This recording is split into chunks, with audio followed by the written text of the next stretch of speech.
So hello, welcome everybody. My name is Kalima Ibrahim and I'll be your facilitator for the next session. This session is a panel who have come together to discuss each of their research interests. On the panel is Dr. Vimal Siram, who is an occupational therapist and head of allied health professionals at University Hospitals Bristol and Western NHS Foundation Trust. One of Vimal's interests is assistive technology in dementia care. And we have Dr. Ellen Adumaku, who is a lecturer, role emerging placement tutor and BSc occupational therapy program lead at the University of Essex. Her PhD research is on the impact of the environment on mental health service users' engagement in therapeutic activities. And we have Dr. Juman Siman, who is a Palestinian occupational therapy academic.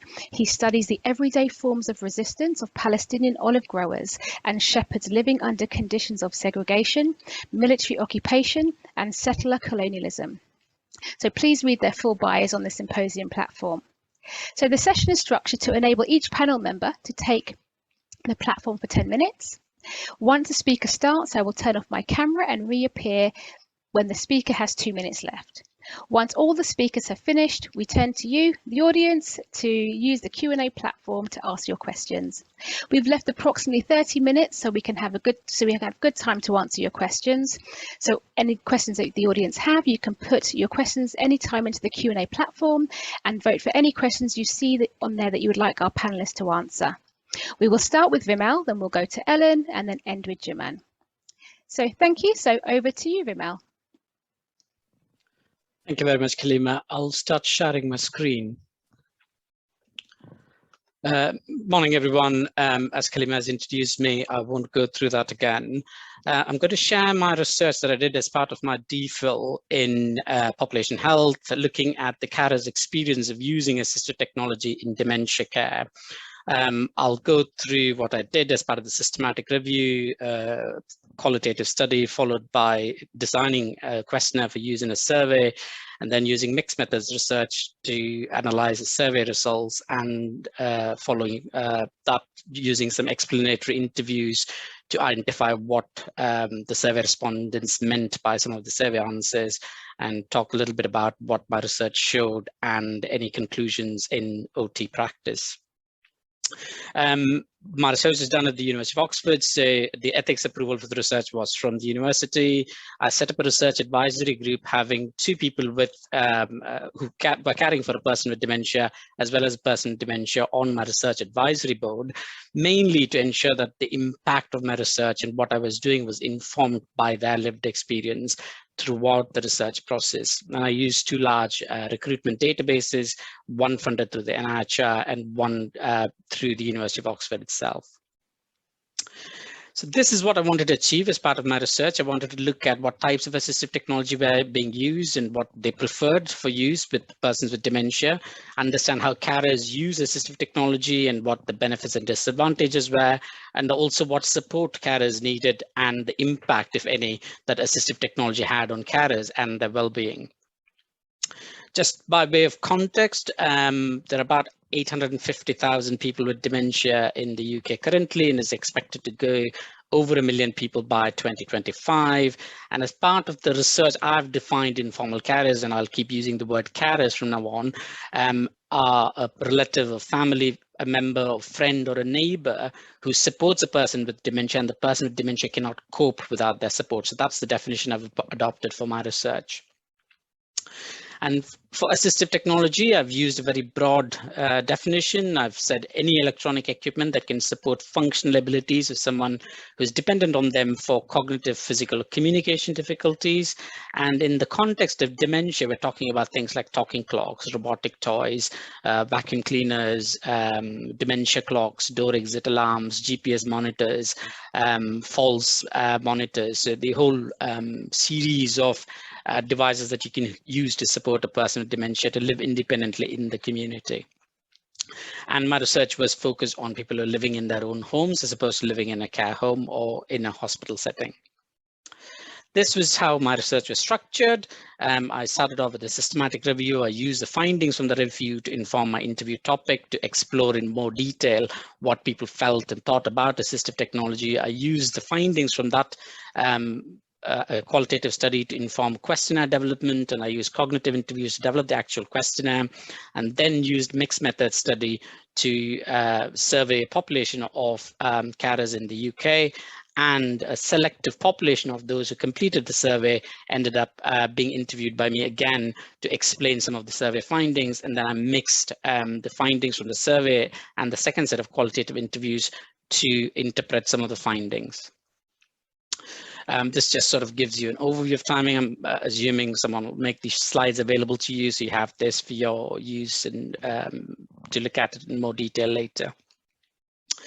As part of the systematic review, I did it between 2017 and June 2018. It seems like a long time ago, but I also repeated the systematic review again in April 2021, just to make sure that we're capturing the most recent evidence. I included around 56 publications covering studies from 19 countries with a carer population aging from 19 to 91, and about 2016 carers is included as part of the studies within the systematic review. And what it showed was there's a huge range of assistive technology that's available for use in dementia care, and there were about 84 different varieties of them. A lot of them were commercially available, but some of the studies also describe prototypes that still haven't actually made it into commercial use. And what the findings were, I've published some of these findings, so I've left the references for those in my slides as well. Carers generally appreciated using assistive technology. Assistive technology was mainly used to ensure safety and security of the person with dementia, followed by using them for memory and supporting cognitive activities, and finally for communication, leisure, and social interaction activities. Surprisingly, no adverse events were reported. Assistive technology use in activities of daily living wasn't very well reported, and assistive technology wasn't actually being used to address behavioral issues that occur as a result of dementia. There were also reports about ethical issues and gaining ongoing consent from the person with dementia when using assistive technology, especially as their cognitive functions begin to decline. After the systematic review, I used some of the findings to inform my qualitative interview questions. I interviewed 23 carers, mainly adults, who provided at least 10 hours of care and had used at least one assistive technology in the past year. I chose a purposeful sample to provide some variation in age, ethnicity, and gender, as well as whether they lived with the person with dementia or whether they lived away from the person with dementia. The qualitative interviews had 5 themes and 18 sub-themes within those 5 main themes. Carers stated that assistive technology helped in their caring role, but the ease of use of this technology and the costs that it cost them to purchase this assistive technology determined which ones were being used. Carers also had to plan for assistive technology being used over time and had to pre-plan what might be needed as the person with dementia's condition worsened. Carers also reported there was some peer pressure in using some assistive technology, especially technology like pendant alarms.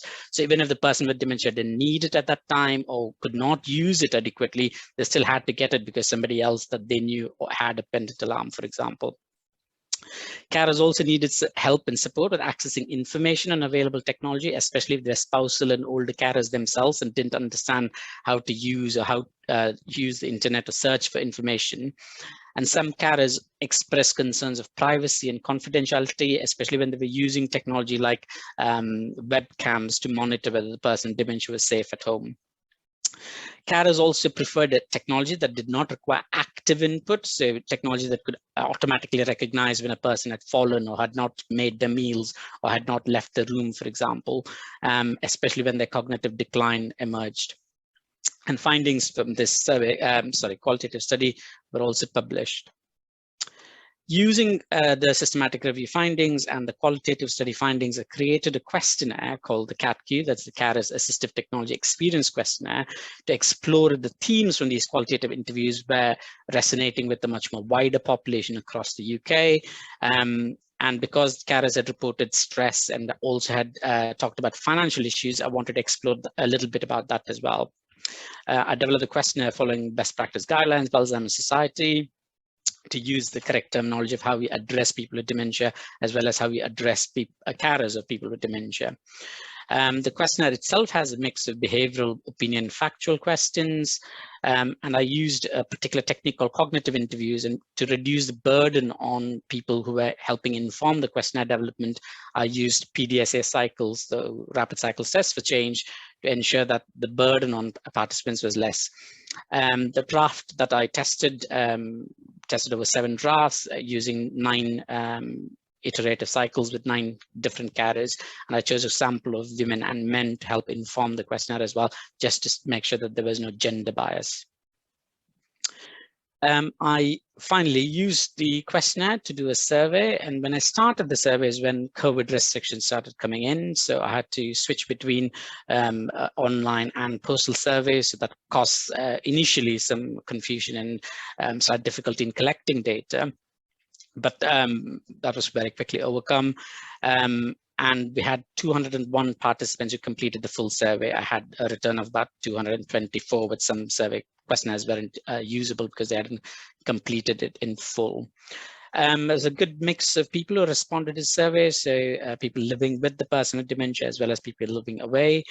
Most of the persons who responded were the person with dementia was a parent to them, or they were a spouse to them, and some neighbors and friends and other relatives also responded to the survey questionnaires. Most of the respondents were from predominantly white ethnic minorities as well.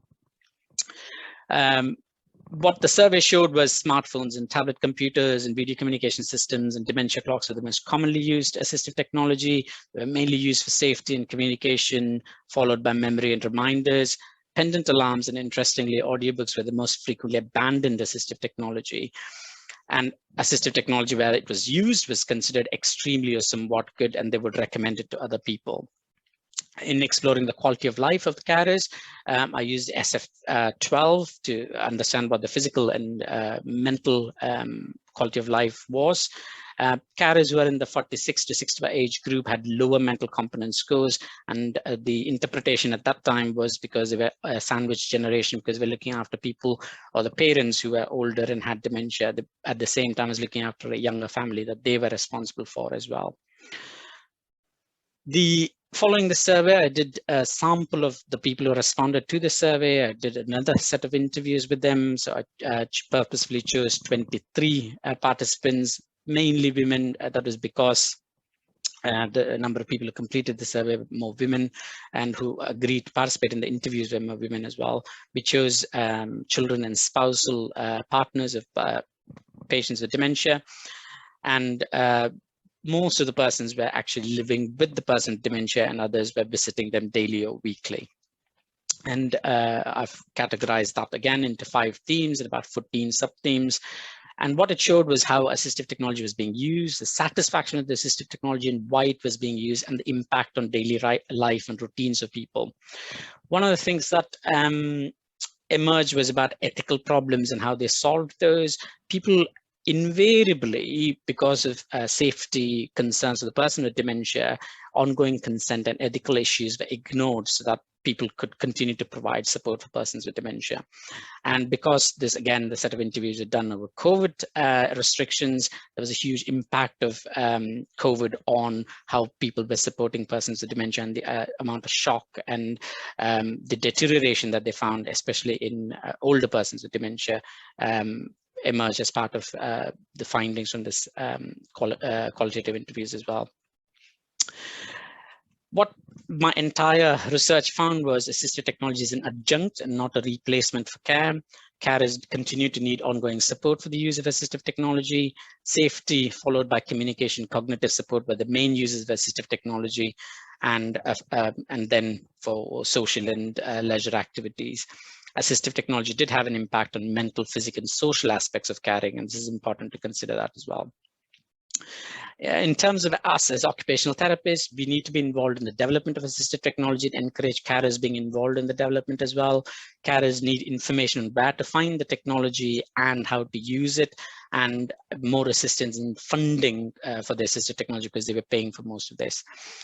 And as I said earlier, it's seen as an adjunct to caring, and privacy and ethical issues are emerging issues, so that needs to be further researched as well. And one main thing that came out also was how assistive technology was being integrated into the daily lives of people, and how carers required constant check and looking out for more technology for use in the future as a person with dementia's condition worsened. I've made a series of recommendations to carers, assistive technology developers, as well as for future research. And I've left a list of publications and presentations from this research as well. I think my time is up, because I can see Kalima, so I will stop now. Say thank you very much. Cheers. Thank you very much, Vimal. Yes, so what we'll do, we'll go to Dr. Ellen Adumako, and then we'll have questions after the third speaker.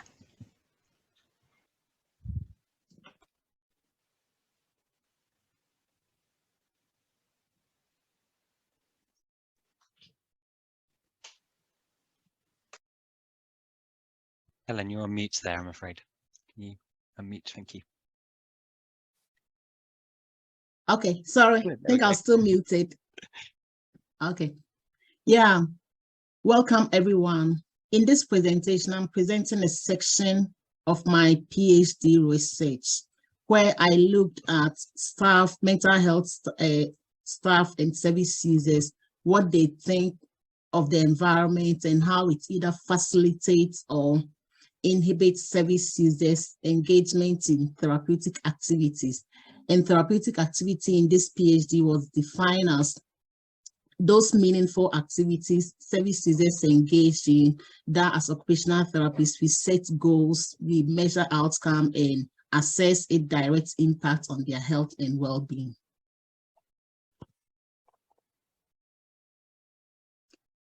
So from the literature, the Care Quality Commission identified that most acute need and PQ were housed in facilities that they deemed not fit for purpose. But as occupational therapists, we know that the environment where care is provided for service users plays significant impact on their ability to recover. And I was very fascinated about the concept of therapeutic environment, a therapeutic landscape. That's an environment that supports health and well-being or provide a sense of wellness for the people. So I decided, okay, let's look at an acute unit. We know acute unit has its own characteristics, like there is a short stay on admission. Usually the focus is on security and medication, neglecting involvement in occupational therapy in most instances because the purpose is a short stay. They will be discharged very soon, but how soon is soon? Within this research, it was identified. This was overall a participatory action research. That's a qualitative research, but I utilized mixed methods of data collection. So participatory action research are research that are conducted such that the people that the findings will be useful for are collaborated with to plan the study, gather the data, and hopefully use the information gathered to effect change within the setting. And I worked with both staff and service users throughout the study. This study was in inner London. Participants included both service users and staff, and the study period was for data collection was between 2018 and 2019. Data was collected in stages. Sorry, trying to organize my screen here. Good. So this picture summarized the findings from the overall project, but I want to use the next part of the presentation to talk about only the aspects of the physical environment. And from this diagram, the message we're trying to depict was that there was an incongruence that's represented by this diagram. So incongruence between the environment that has been provided to provide care to mental health service users and the model of care. So all the formal systems in place, all the current guidelines within this particular environment that I studied, the physical environment, did not actually support these formal systems. So a bit of incongruence between the two. What were some of the key things that were found within the physical environment. The main message was that it was not fit for purpose, looking at it from occupational therapist perspective and engaging the service users in the therapeutic activities. One of the reasons was that the design was not in line with evidence-based design that require a non-corridor design, an outdoor space, additional lighting, temperature control, like thermal environment. All these, there were issues with it within this particular setting. And meeting the service users and the staff needs, everyone had something to say about this particular environment. For the service users, they felt, no, they wanted ensuite rooms, but this particular acute unit still have shared washrooms that service users use. That the main thing, which was very basic, was that these toilets were usually blocked. So they were not even asking for right up the basics, the basic things to do. And in one of the participatory action research group, a staff member recounted that at a point in time, there were 5 toilets on the ward of 15 service users, and all the toilets were blocked. So that was how really it was very challenging. So I went in to look at, doing the therapeutic activity, offering cooking session, they were like, no, let's not go there, let's look at the basis.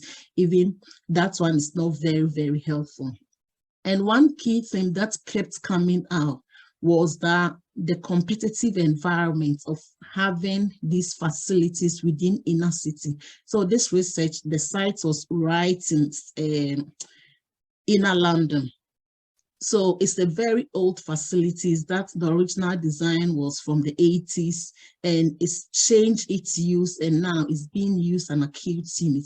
The discussion around that was, yes, we know that it's old, but as an NHS, as a facility providing care, one key thing that service users have also required is that they want facilities closer to home. So if this specialist acute unit is close, it means the ones that within this trust are a bit further afar. So that the competitive demand of having inner city infrastructures really tend to have an impact, and it came out strongly.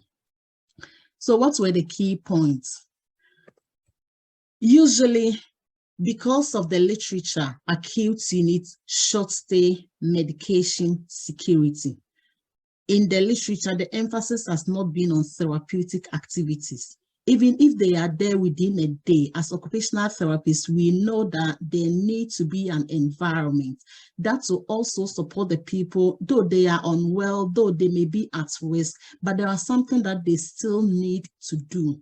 So in looking at the purpose-built environment, there should be an additional space where the service users should have opportunity. A simple thing like a big space that they can play. So if they need a big space like a gym, no, they didn't have. The gym that they have, it has all equipment, and there were males who want to do physical activity like run around. No, there was no space like that within this facility. So the physical environment needs to be actually be purpose-built to support the people that we're caring for. And one key thing was the use of locked doors, the design of the environment. Yes, this is an acute unit, it's an open ward, but it was found out that there were lots of doors. The design of the building, it was a 6-story building, and they have the occupational therapy department at the basement. So a service user on the 4th floor who has to access the OT kitchen has to go through different doors. So they have to go through the door from their ward. When they get to the OT department, there were 2 double doors that they had to go through to access. So staff, even those informal service users, could not come down from their ward on their own. So assessing therapeutic activities within this environment always had to be facilitated by a member of staff, which was limiting. So there has to be a staff member who have that right key to be able to facilitate the services that's going there. And all this considerably impacts how many activities could be run, how many people could attend. So locked door is a very common feature in a secured unit, acute unit, kind of to support security. But I think it's time that we review to find out whether the locked door is actually, or even if it's a locked door, how is it accessed? Do we always have to use the key to open, or we can utilize other technologies like the previous speaker talked about? So there were some parts of the building that there was a reception control. They look at the person there, they communicate, and they can easily facilitate access. Those things can be looked at within the environment. And in line with this theme for today's presentation, the main thing is that equitable allocation of physical environments. Yes, the nurses definitely will have a place that medications are stored. Nurses and doctors, they will not have an acute unit without like a medication room or something. So as an occupational therapist, as a profession that we also wanting to provide our service to our service users, there should not be a ward without an OT space, OT group space that you can easily run group. Yes, there were some there, but they were not adequate to support facilitating the sessions that need to be. So in terms of equitable allocation of the physical environment to all the professionals, so that the work that we are contributing, how we are contributing to the service users treatment could be enhanced. So implications for practice, yes, this facility is there. It's been brilliant. It's been supporting service users for a long time. But until it's closed or it's renovated or things change, in terms of practice, we think of, and with the staff that engage in the kind of focus group or participatory action research group with me, we came to the understanding, yes, outdoor space was a big thing. They had none. They only had a small roof garden. So why don't we bring the outdoor to the indoor? And this was something that was, they planned to implement it, but COVID hit, and the facility, because it was in the last stages, they assessed and they realized, no, this facility has to be closed because there was no way social distancing and other things could happen. So that was one of the recommendations. But also, whilst they were there, or if you find yourself in a similar facility, one of the recommendations was that let's utilize services as you leave. Let's take them out within the community and utilize those resources within the community to support their care. But the question is, staff support to facilitate this was also something that's needed to be looked at. So in terms of policy, in new designs, definitely collaboration needs to be done with the users. And it's rarely that staff will get opportunity to contribute or to feedback into said designs. Most people, if they come, they work there, they feel, oh, I don't like this place, it's not supporting what I need, they'll move on to another facility. But we should actively, if we are to impact on the services that we work with, then we should actively seek opportunity to support. And in terms of education, I know most of the theories we use, most of our models emphasize on environment, but I think as occupational therapists, we should really support the new generation of occupational therapists to understand how the environment adequately supports service users' engagement in all the activities that they want to do. Thank you. And I can make this the slides available if you want to look at the references and also the methodology. Yeah, thanks. Cheers, thank you for that. So we'll go to Juman now. Thank you. Hey everyone. Could I just ask the previous presenter to stop the screen share for me as well, so we can get Jamal Juman up, sorry. That's okay. Thank you.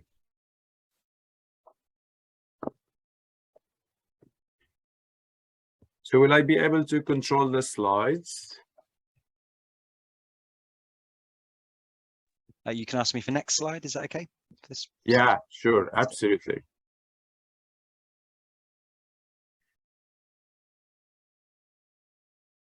Should I wait for you to share? Yeah, there we go. Great. Okay, so I wanted to tell you about my own research as an example of studying Global South communities' everyday activities. In particular, I wanted to introduce to you the concept of everyday forms of resistance.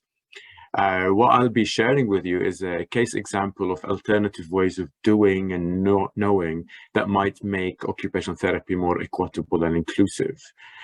Because we ought to learn something from the everyday doing of communities who are marginalized by structures such as capitalism, patriarchy, racism, and colonialism. I just wanted to share with you a few words about why decolonial and some of the terms I use in my title. So just to start, I wanted to read to you from Linda Tuhiwai-Smith from her book Decolonizing Methodologies, what she defines decolonial to be. She says, decolonizing is about forcing us to confront the Western academic canon in its entirety, and its philosophy, pedagogy, ethics, organizational practices, paradigms, methodologies, and discourses, and most importantly, its self-generating arrogance, its origin mythologies, and the stories that it tells to reinforce its hegemony. So, the colonial methodology basically is about representing ways of doing and ways of knowing for colonized communities, but also to kind of free our discipline from a lot of those hangovers from colonial time that's still ongoing now, but also kind of to do something about methodology and kind of decolonize it and make it more inclusive. So I use the word everyday forms of resistance, and I borrowed this from J.C. Scott from his book, The Weapons of the Weak, where he actually talks about small ways of resistance that rice farmers in Malaysia use to resist the exploitation by their bosses. And basically, this resistance, the concept of resistance in decolonial thought is just to kind of represent people as having agency and that they work for their self-determination as individuals, but more fitting with the Global South, their collective self-determination. Now, why do I use Global South? Who are communities that may be described as Global South? Ventura de Sousa Santos describes Global South communities that are marginalized by capitalism, racism, and patriarchy. Basically, it's not necessarily geographically from the South, but also communities who are indigenous to the South Hemisphere, but also communities who are marginalized in the global North, such as the homeless, such as people who come from low-income communities. And lastly, before I move on to the next slide, I want to tell you something about the painting, the context of my research and my own positionality. So this describes a family, a refugee family, Palestinian refugee family from a village that was ethnically cleansed in 1948.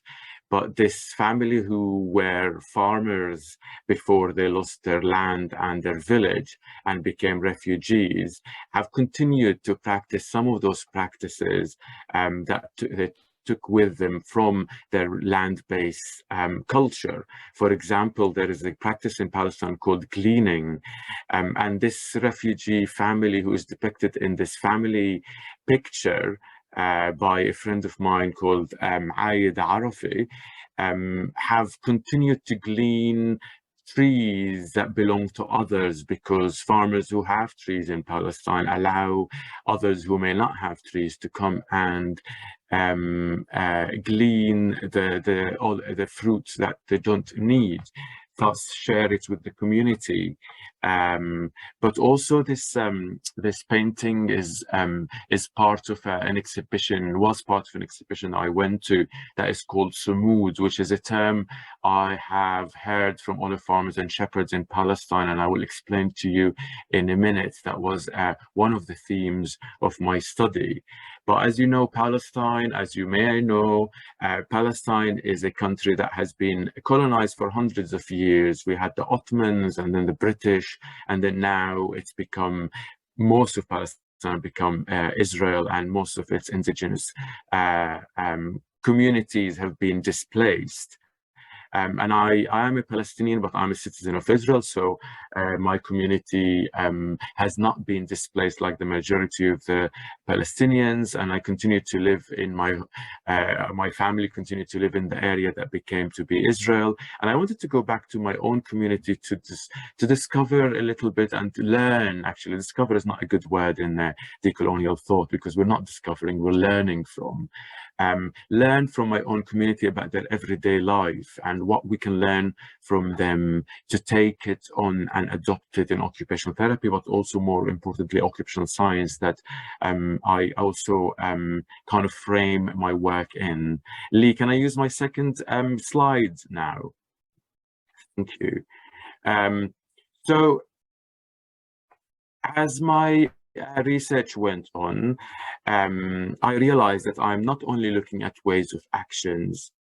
For example, I've looked at things that olive farmers and shepherds do in order for them to maintain their daily activities, such as reclaiming land that has been confiscated, or replanting trees that have been uprooted by the authorities or the settlers, or accessing land through holes in the walls and fences, and using solidarity and mutual aid to help each other. So there's our examples of ways of doing, but I've also been looking at how these actions came about, what they're based on, and I've learned about concepts and values connected to heritage, history, land, and human and more than human factors in the environment. Can I use the next slide, please, Lee? So, for example, this concept of sutra I've learned from olive farmers is a concept that I've compared to the idea of doing and being in OT theory, but it's also it kind of expands the idea of sustenance and meaning to include a communal way of looking after each other, and a communal way of actually doing an activity that gives us not only sustenance but dignity and meaning. So that's kind of a term that Palestinian olive farmers and shepherds use to show why they do what they do, and what motivates them to do the things they do. The next slide, please. So another concept I've been learning about is this concept of auna that I've compared to the idea of belonging in occupational therapy theory, but it's more so about the mutual aid, cooperation, and solidarity olive farmers and shepherds share with land, trees, their own community, but also solidarity with an international community that helps them maintain their land-based daily activities. Next slide, please. So the third term I was learning from my fieldwork is this idea of sumud, that is holding on to your land and to your belonging, to your activity and community, and thus resisting in every way to maintain this activity and create new ways to not only survive but also flourish as individuals and as community. So this is the idea of sumud. Can I go back to the second slide, please, Lee? So this says these are ways of doing and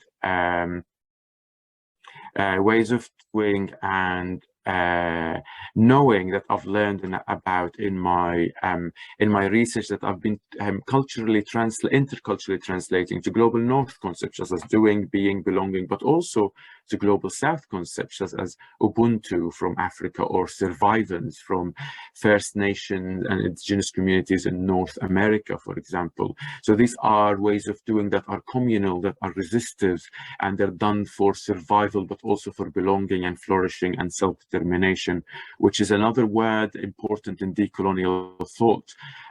Self-determination in your life to determine what you want to do and what meaning you want to give your doing. That is very important to indigenous communities that are colonized.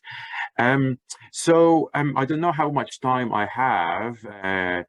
Lima hasn't appeared on the screen, so I have more time. I'm going to tell you a little bit about this picture that I took while I was in the field work. So this is an example of the segregation wall that Israel is building around the West Bank of Palestine to segregate communities from their land. For example, it's showing the houses on the left is a Palestinian village, and on the right there are their groves that they are not able to access anymore because Israel decided to build this illegal separation wall, but also take off some of the land to, if you see the car behind that wall, to create a road that is only for Israeli settlers. So this is an example of a structure that leads to this particular, what I call occupational apartheid, that I have observed in my research.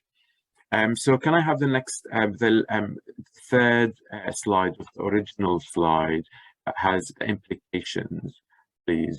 So how, I don't have more time to tell you exactly about my, more details about my research, but you can check it out. I've written about it, and I've also presented in podcasts and other forums that you're welcome to learn more about my research. But in terms of the implications of why am I presenting to you this research about Palestinian land-based communities, and basically and how that might be linked to OT knowledge and practice. So apart from being an example of a unique ways of doing in adverse setting, such as the settler colonial situation in Palestine, we might also be able to help re-articulate concepts related to occupation, such as the concept of occupation, occupational justice or injustice, to make it more equitable and inclusive of ways of doing and knowing from the global south.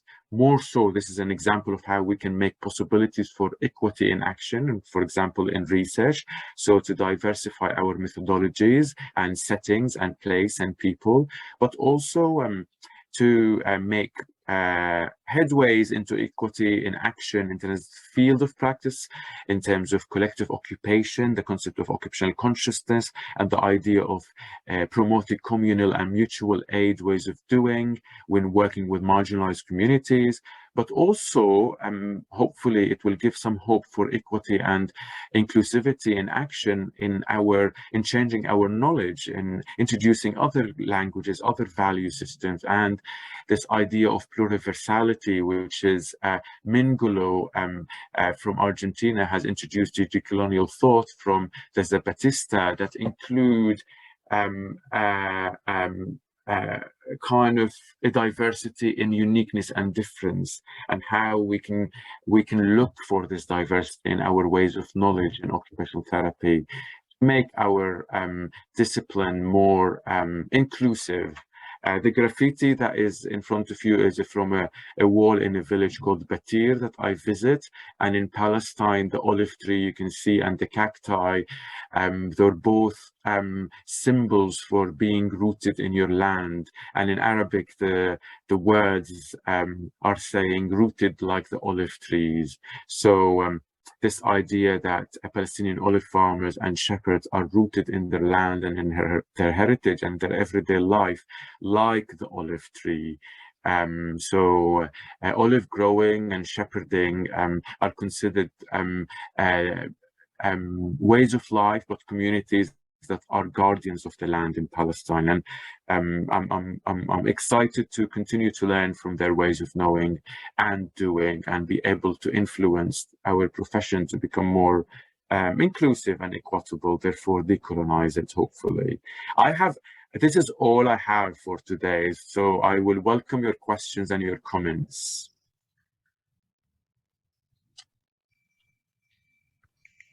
Hello, so thank you, German. So, okay, so we'll bring all the panelists back on now and we'll have a question and answer session. So you can answer some of your questions. You can just put your questions in the Q&A box. Okay, so I have a question. So there is a panel actually for a question from Ty. She just said, thanks panel for your amazing work. What thoughts do you have on increasing research capacity in marginalized communities and addressing barriers to getting involved in research as research or participants? Also, how can we decolonize research processes and methods? So, there's two questions. I just read the end. So maybe we'll take that in two parts. So maybe increasing research capacity for marginalized communities and addressing barriers. Maybe we can go to Vimal first. Thanks. It's a brilliant question. I don't have a clear-cut answer, I'm afraid. One thing is increasing visibility of researchers who are from different and diverse backgrounds. That helps improve capacity building in communities that generally don't come forward or volunteer to be participants in research, and also becoming research active and then leading research. So it's making that visibility, I think, is key. And also for researchers to ensure when they talk about impact, how does it impact you as that particular individual member or within that community? I think getting that impact statement out is important as well. Okay, and do you want to go to, so Ellen? Yes, yeah, I'm thinking in terms of reaching out to a marginalized community, if that's the right way to use. I think we, as researchers, we can consider the designs that we are using. Some of the research design definitely means that working with people from this community. So you can put a strong case out there, especially as an international student in the UK carrying out a research. If my topic was such that I have to go back to Ghana for my data collection, then the funding and all the other resources at my disposal could help facilitate this participatory action research within Ghana, which I think will be a completely different findings, because the health facilities there are very much different. But even within that, within the UK and the established research protocols or structures in place, you have to actively be conscious that, okay, this is what has been said. To do this research, this is how I am going about it. It's not been done before, but this is how the design that I'm proposing. It comes with a battle, it comes with time involvement. A typical example was in my data collection. I had to spend about 8 months to navigate the University of Essex. They were not giving the initial approval, it was NHS approval. But for them to approve that I'm taking staff from the ward to be in this action research group for a period of nearly a year. So we had 6 meetings every 2 months. So their time, it was their time, not clinical time. So definitely we had to reinvest. But the university was like, no, you can't reinvest that much fund to staff, because in total they were receiving like £400 for the 5 sessions over the 8 months period. And this was a back and forth. The funding had been released by the organization to support, but the university was like, we can't sanction this. So we have to go the extra mile to be able to carry out the design with the group of people and how you think it can support them. If I'm done with another group and wanting the findings to be implemented in that setting, it will be somebody telling them what to do. But this one, we did it together, we generated it together, and they will go back to the world, implement something and come back. So you have to go that extra mile. It's not the typical way of doing things. Going the extra mile could facilitate that. Thank you. Thank you. And I'll ask, so German as well. So the other part of the question is, how can we decolonize research processes and methods? Yeah, they're very interconnected. So I guess in addition to being very proactive in designing research in methodologies that allows the highlighting and centering and of ways of doing and knowing that have not been centered in our profession, such as co-productive methodologies, decolonial methodologies, participatory, also action research. In terms of decolonizing research process, I have an example for you that hopefully will be telling. There's this group of researchers from Rutgers in New Jersey in the East Coast of America who wanted to work with undocumented immigrants from Latin American countries. So what they've done is they've worked with an organization, a charity, an activist group, I guess. They call themselves activist group as well, who actually support this community. They went to that, so they reached out. So that's one lesson, to reach out to communities and groups that work with marginalized communities. I just want a warning about the word marginalized. Please be careful with using marginalized. Don't pacify the make the community be passive. Just say marginalized by what, right? So each community is marginalized by structure, such as policy or laws or discrimination, etc. So these communities are marginalized because of concrete structures. Reaching out, what they also done is that they actually worked with this community to give it training in some research methods, such as participant observations, interview, and documenting. So the community would go and reach out for other individuals in their own community to do the ethnography themselves, and not the ethnographers doing it.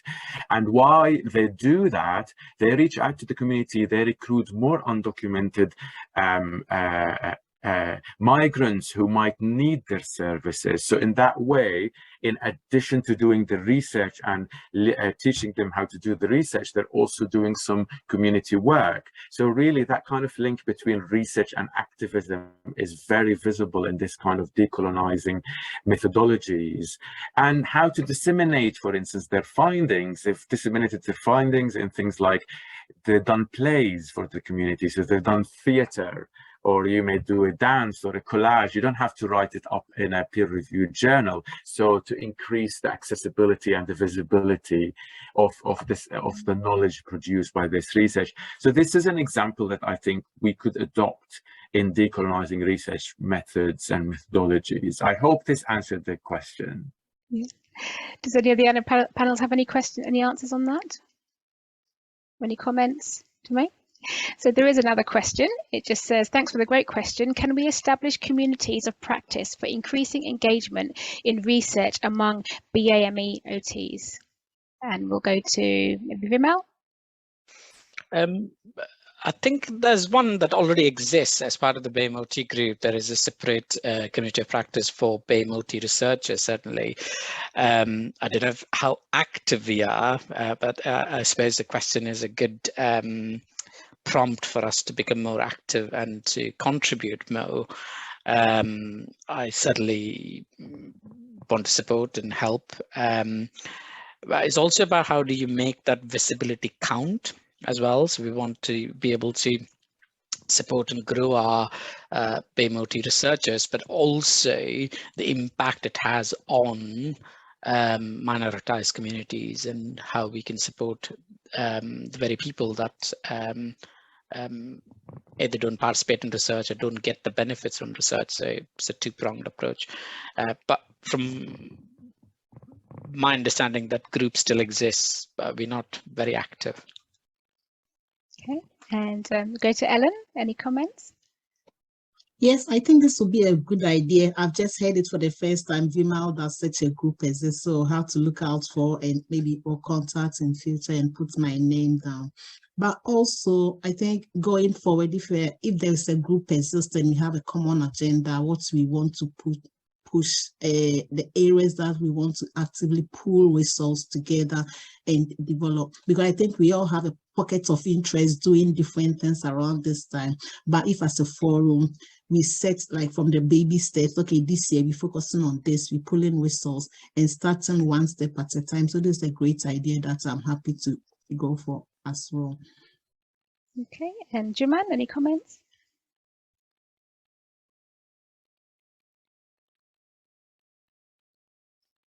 Sorry about that. I don't have any comments, but I have a word of warning. I think from my perspective, that is critical and decolonial.